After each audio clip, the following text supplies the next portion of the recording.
E aí, gente, tudo bem? Quem tá falando aqui é a Carol, e hoje a gente vai falar sobre um dos assuntos mais importantes de pré-cálculo que vocês vão usar muito em cálculo 1, que é o assunto das funções, né? E um pouco de suas características. Então, bora começar. Bom, então o que é uma função? Uma função é uma associação entre os elementos de um conjunto A, que a gente vai chamar de A, que pode ser um conjunto qualquer, que correspondem, né, eles são associados a um elemento de um outro conjunto qualquer, que a gente vai chamar de B. Essa associação, né, que a gente chama de função, ela tem duas condições para existir, né, para ser uma função.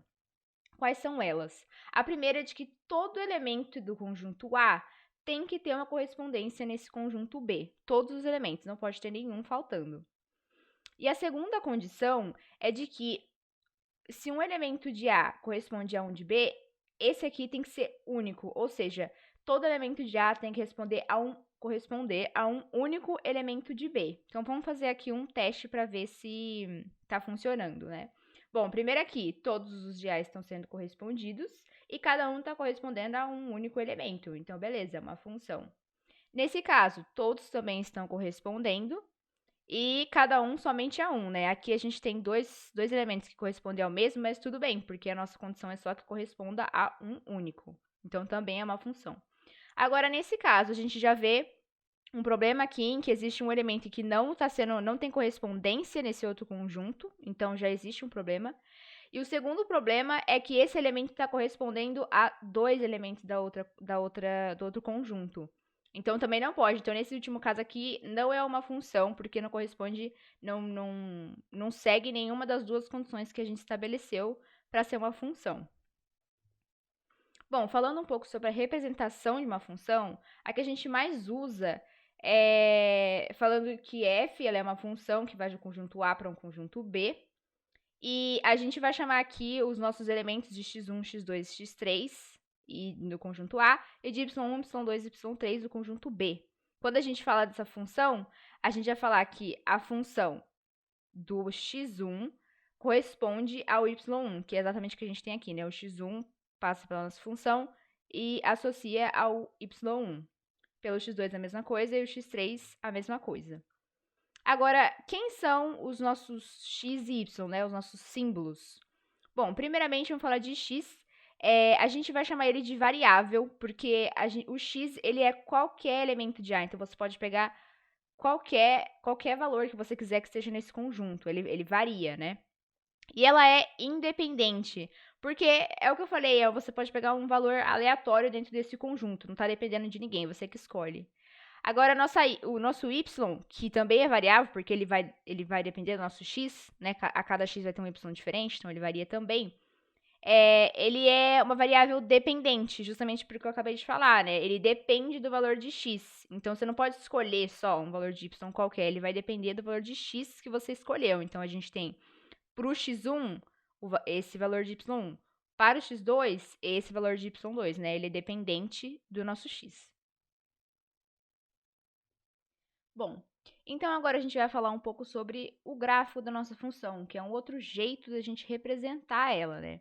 Bom, primeiramente eu pus aqui uma coisa já conhecida, né? Que é que a função ela pode ser dita uma associação entre o conjunto A e o conjunto B. E aqui a gente tem um outro jeito de chamar ela, né? A gente pode dizer que a função de um determinado x, né, que vai ser um valor do nosso conjunto A, ele corresponde a um valor y, que é um valor no conjunto B. Então, a gente pode dizer que f de x é igual a y, é a mesma coisa. Agora, como que a gente pode escrever isso, né, demonstrar isso no nosso gráfico? Bom, primeiramente, onde que esse gráfico fica? Ele fica representado no nosso plano cartesiano. Nosso plano cartesiano é tudo isso aqui, né? Ele é feito de dois eixos que se cruzam, sendo o eixo de baixo, o eixo horizontal, ele é representado pelo nosso x, e o eixo vertical representado pelo nosso y, né? Esse daqui a gente chama de eixo das abscissas e esse de eixo das ordenadas. Bom, então, no eixo horizontal, nosso eixo das abscissas, a gente pode pegar qualquer valor de x aqui embaixo, porque a gente já disse que o nosso x ele é variável, né? Então, a gente vai pegar esse ponto aqui, vamos chamar de x. O nosso x a gente põe né, na nossa função, ele vira um y, ou seja, ele é transformado num valor que está no eixo vertical, né, que vai estar aqui. Então, a gente resulta num ponto, né? Então, qualquer valor que eu pegar, se eu pegar um valor aqui de x, ele vai corresponder a um valor em y que vai estar aqui. A gente vai gerar outro ponto que vai estar mais ou menos aqui. E assim vão gerar inúmeros pontos que, quando a gente ligar todos eles, a gente vai formar uma curva. Nesse caso, ficou essa curva aqui. A gente mostrou aqui um dos pontos desse gráfico. E essa curva é o gráfico da nossa função f. Então, é assim que a gente gera o gráfico, né? São vários pontos no nosso eixo x que correspondem a um ponto no nosso eixo y, que é o nosso f de x, como dissemos aqui, é a mesma coisa. Que quando a gente liga todos eles, a gente forma esse gráfico, que pode ser uma curva de vários jeitos. Então, agora indo falar um pouco sobre os conjuntos da nossa função, né? Eles têm alguns nomes. Bom, aqui a gente tem, como a gente já discutiu, um conjunto A com valores correspondentes, valores que são os nossos possíveis x, né? Que associam a um valor de y, né? Que são esses valores que estão no conjunto B. Nesse caso aqui, são valores mesmo, para ficar mais fácil da gente entender. Bom, quem que é o nosso domínio? Quem que é o domínio da função?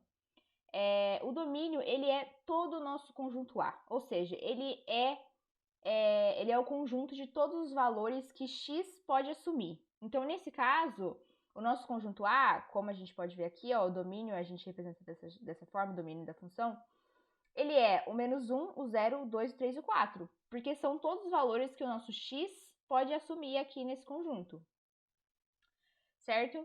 Agora, o contradomínio. O contradomínio é o nosso conjunto B. São todos os valores possíveis que um x pode corresponder. Então, aqui a gente tem o -1, 1, 5, 7, 0, 6 e 8. São todos esses valores. O x pode corresponder a qualquer um deles. Então, é o nosso conjunto B, né? Então, aqui, a representação dele é dessa forma. Como eu já disse, são todos os valores que estão aqui dentro do nosso conjunto B. E quem é a nossa imagem? A nossa imagem, ela é especificamente os valores dentro do conjunto B em que tiveram correspondência. Então, por exemplo, aqui é o conjunto B, eles são todos esses valores. Mas você pode ver que as setinhas, elas não estão chegando a todos esses valores. Elas estão chegando somente a esses aqui. Então, todos os elementos de A têm uma associação em B, e esses valores que foram associados são a nossa imagem. Então, nesse caso aqui, a gente vendo representado dessa forma, imagem de F, é o subconjunto do contradomínio. Então, o contradomínio é todo o conjunto B, e dentro desse conjunto B a gente tem um subconjunto, que é a nossa imagem, que nesse caso seria quem? -1, 1, 5, 7, 9, que são somente os valores que foram correspondidos por um x. Então, a gente tem a função de -1 dá -1, a função de 0 dá 1, a função de 2 dá 5, e assim vai. Esses valores que não tem correspondência nenhuma, não tem nenhum x que chega a esses valores, eles fazem parte do nosso contradomínio somente, mas a imagem é só os valores que tiveram correspondência.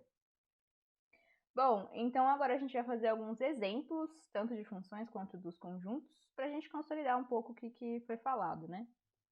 Bom, o primeiro exemplo, a gente tem aqui uma função que é definida do conjunto dos reais para o conjunto dos reais. Então, elementos desse conjunto são associados a elementos desse conjunto. Ele já falou pra gente qual que é o domínio e qual que é o contradomínio, certo? Que é o conjunto dos reais. Caso você não saiba, não lembre dos conjuntos, tem um vídeo anterior a esse nessa playlist que fala da teoria dos conjuntos, se você quiser checar. Qual que é a lei dessa função, né? Como ela pode ser descrita? Que y ele vai ser igual ao valor de x que a gente pôr mais 1, certo? E agora a gente vai tentar fazer o gráfico, né? Gerar o gráfico dessa função. Como que a gente faz isso, né? Bom, a gente vai chutar valores de x quaisquer, porque está dentro dos reais, então a gente pode pegar qualquer valor dentro do conjunto dos reais e colocar na função para ver que valor que a gente tem. Então, -1, né? -1 mais 1, 0. Se a gente chutar que o x vale 0, então 0 mais 1, 1. X valendo 1, 1 mais 1, 2. E assim vai. A gente descobre que todos esses valores de x têm a sua correspondência aqui, né? Então, x sendo menos 1, o y vale 0. Quando x vale 0, o y vale 1. Quando x vale 1, o y vale 2. Então, agora a gente pode construir aquele gráfico que eu falei para vocês, porque a gente obteve pontos. Como que é isso, né? Bom, a gente pode ver aqui, ó. Eu disse que esse eixo é o que corresponde a é representado pelo x, e esse eixo vertical aqui é representado pelo y. Então, vamos para o primeiro ponto aqui, né? Quando o x ele vale menos 1, o y ele está valendo 0, ou seja, está aqui mesmo. Então, é esse ponto aqui. Quando o x vale 0, ou seja, está aqui, o y vale menos 1. Então, é esse ponto aqui. E assim a gente vai fazendo, né? Quando o x vale 1, então é nesse ponto, o nosso y está valendo 2.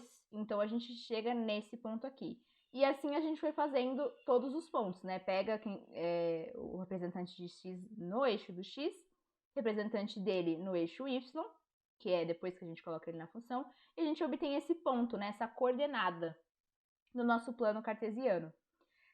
Depois que a gente obteve todos esses pontos, a gente pode traçar eles, né? A gente pode fazer uma linha em cima deles.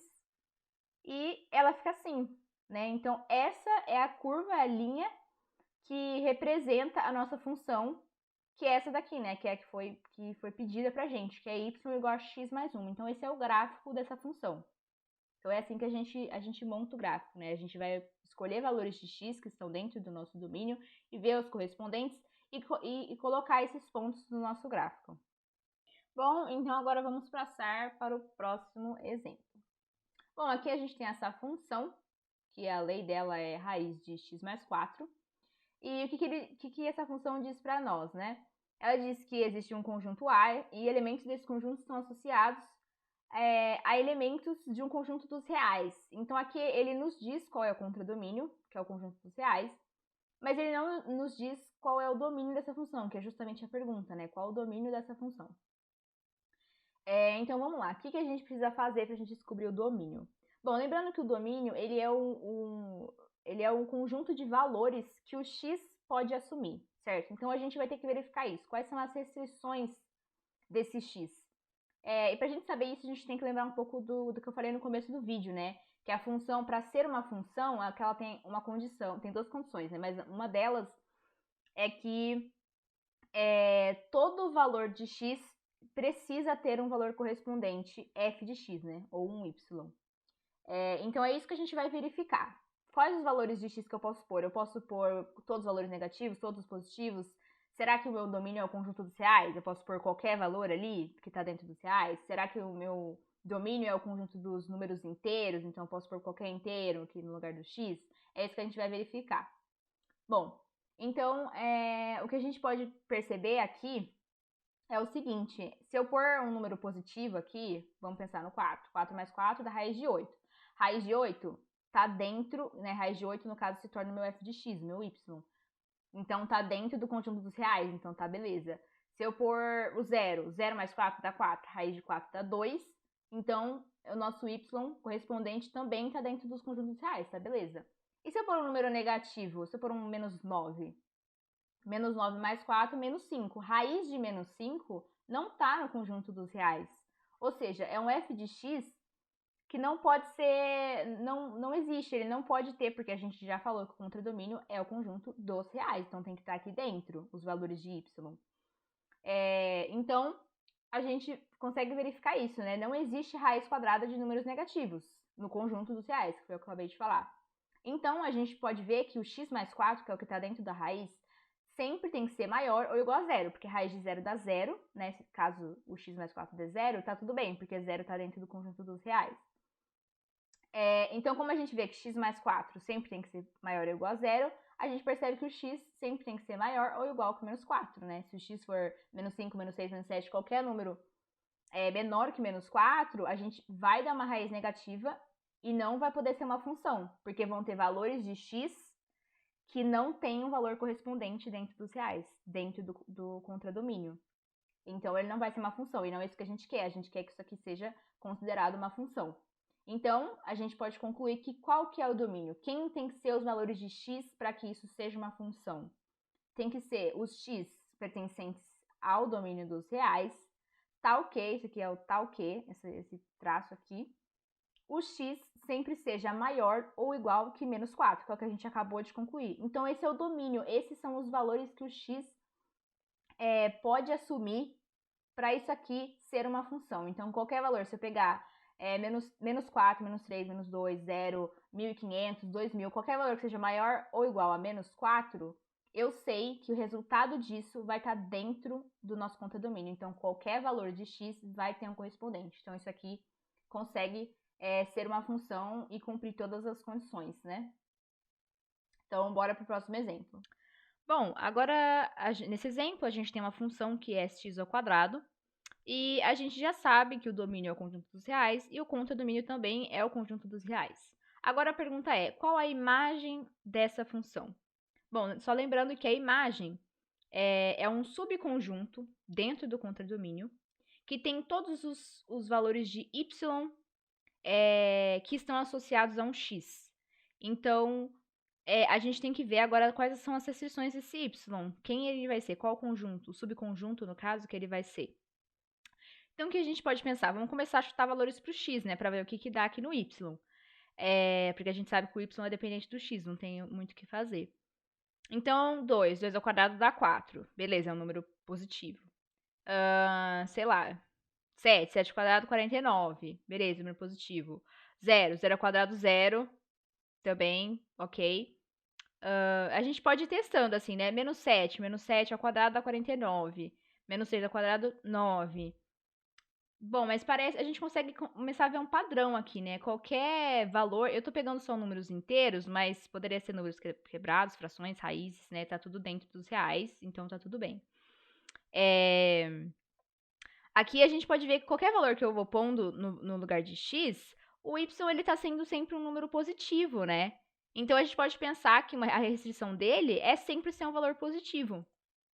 Então, para qualquer valor de x, f de x sempre dá valores positivos. A gente acabou de ver isso. Você pode até testar com mais valores aí se você quiser. Então, o nosso y deve ser sempre maior ou igual a 0. Ele sempre vai dar isso, independente do valor de x que eu colocar no meu domínio dos reais. Então, para qualquer valor real que eu pegar e pôr aqui e elevar ao quadrado, vai sempre dar um valor positivo. Então, a gente vê que o nosso subconjunto dentro do contradomínio é um conjunto de valores positivos, né? E o 0. Então, como que a gente pode escrever isso? A imagem da nossa função f é um y que pertence aos reais, tal que o y tem que sempre ser maior ou igual a 0, que foi o que a gente acabou de concluir, né? Então, a gente restringiu os valores de y que pode dar. Ou a gente pode escrever também desse jeito, né? Que são os reais e esse maisinho aqui, que significa que são todos os valores reais positivos. Bom, por hoje é isso, galera. Obrigada pela atenção. E se vocês quiserem dar uma olhada no guia de estudos de pré-cálculo e na lista de exercícios resolvidos, vai estar aqui na descrição. Tá muito legal se vocês quiserem olhar lá. E é isso. Até mais.